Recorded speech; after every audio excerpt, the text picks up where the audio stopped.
ମୁଁ ଜାଣି ନାହିଁ ମୋର ଭୁଲ ଅଛି କି ତୁମେ ଠିକ୍ କରିଛ, ତଥାପି ତୁମ ଆଗେ ମୋ ମୁଣ୍ଡ ନୁଆଇବାକୁ ମୋତେ ଭଲ ଲାଗେ।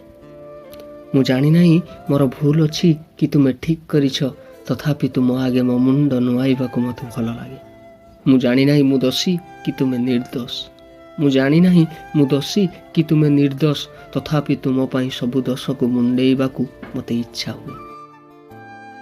ମୁଁ ଚାହିଁଥିଲି ତୁମ ସହ ସମ୍ପର୍କ ଗଢ଼ିବାକୁ, ମୁଁ ଚାହିଁଥିଲି ତୁମ ସାଥେ କିଛି ସ୍ମୃତିକୁ ସାଉଁଟିବାକୁ, କିନ୍ତୁ ତୁମ ସହ କିଛି ସ୍ମୃତିକୁ ସାଉଁଟୁ ସାଉଁଟୁ ସମ୍ପର୍କର ସେତୁବନ୍ଧ ବାନ୍ଧୁ ବାନ୍ଧୁ ତୁମେ ଯେ କାଳ ବୈଶାଖୀ ସାଜି ତାର ଅସ୍ତିତ୍ୱକୁ ହଜେଇ ଦେବ, ତାହା ମୁଁ ଜାଣିନଥିଲି।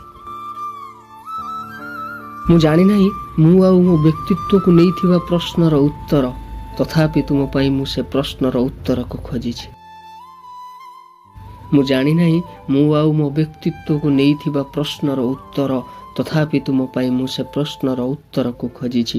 ମୁଁ ଜାଣିନାହିଁ ମୋ ଚରିତ୍ର କଳଙ୍କ ମୁକ୍ତ କି ଦୁଃଶାସନ ପରି ଚରିତ୍ରହୀନ। ମୁଁ ଜାଣିନାହିଁ ମୋ ଚରିତ୍ର କଳଙ୍କ ମୁକ୍ତ କି ଦୁଃଶାସନ ପରି ଚରିତ୍ରହୀନ, ତଥାପି ତୁମ ପାଇଁ ମୋ ଅସ୍ତିତ୍ୱକୁ ହରେଇଛି। ନିଜକୁ ନିଜେ ପଚାରିଛି, ନିଜ ଭିତରେ ନିଜକୁ ନିଜେ ଖୋଲିଦେଇ ଲୋକ ଦେଖାଣିଆଙ୍କ ପରି ନିଜେ ଦେଖିଛି, ଆଉ ଖୋଜିଛି ସେସବୁ ପ୍ରଶ୍ନର ଉତ୍ତରକୁ। ମୁଁ ଜାଣେ ତୁମେ ଭାବୁଥିବ ମୋ ମନେ ତୁମ ପାଇଁ ଏମିତି ଭାବନା, ପୁଣି ଏମିତି କଳ୍ପନା। ମୁଁ ଏମିତି ତୁମକୁ କହିବାକୁ କିଏ ତୁମର ମୋର ସମ୍ପର୍କ କ'ଣ, ଆଉ ମୋର ସାହସ ହେଲା କେମିତି? କାହିଁକି? ତୁମ ମନେ ଏହି ପ୍ରଶ୍ନ ନିହାତି ଆସୁଥିବ। କାହିଁକିର ଗୋଟିଏ ଉତ୍ତର, ସତରେ କ'ଣ ତୁମେ କିଛି ଜାଣିନ?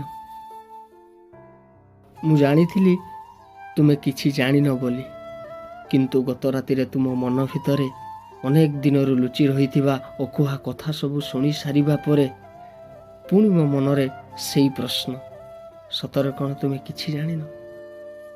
ସତରେ ଯଦି ତୁମେ ଏହି ପ୍ରଶ୍ନ ସୂଚକର ଭାବାର୍ଥକୁ ବୁଝିପାରୁଥିବ, ତାହେଲେ ମୁଁ ନିଜକୁ ଧନ୍ୟ ମନେ କରିବି।